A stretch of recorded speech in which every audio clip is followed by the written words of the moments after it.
Dabour. Merci Monsieur le Président, Mesdames les Ministres, Monsieur le Ministre, chers collègues. J'associe Sébastien Pétavy à ma question, mon co-rapporteur de la mission d'évaluation de la loi du 11 février 2005.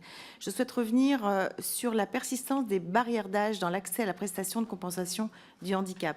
L'article 13 de la loi de 2005 prévoyait pourtant la suppression de ces distinctions dans un délai de 5 ans afin de garantir une égalité de traitement pour toutes les personnes handicapées, quel que soit leur âge.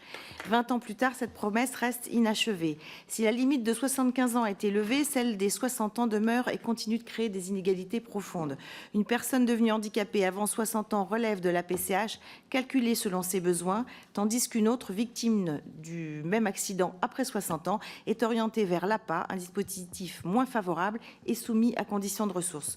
Deux situations identiques, deux traitements différents, c'est une rupture d'égalité. J'ai donc déposé un amendement pour lever cette barrière d'âge.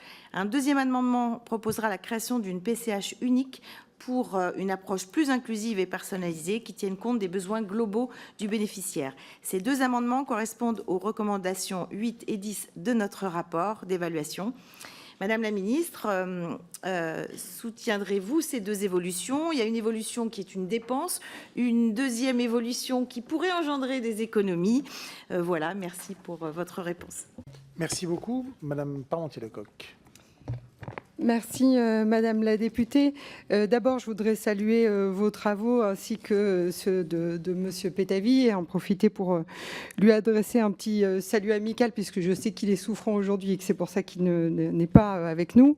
Sinon, j'imagine bien qu'il aurait appuyé dans votre sens. Alors, vous évoquez deux éléments importants. Peut-être quand même dire que il n'y a pas véritablement, en tout cas, d'obligation de lever la barrière d'âge, puisque ça a été réaffirmé par le Conseil d'État après justement des interpellations sur l'interprétation de la loi 2005. Mais ça n'exclut pas qu'on puisse y travailler et se poser la question. Je pense que ça ne peut pas être travaillé sans se poser la question du financement. C'est plus 1,5 milliard de dépenses qu'on peut estimer. Donc évidemment, ça n'est pas prévu dans ce projet de loi de financement de la sécurité sociale. Ça n'est pas prévu non plus à court ou moyen terme. Par contre, des travaux de réflexion sur comment véritablement la PCH répond aux besoins et comment les différentes modalités de la PCH s'articulent entre elles, comment cette distinction des différents besoins aussi est optimale ou pas, et la question de la PCH unique que vous évoquez.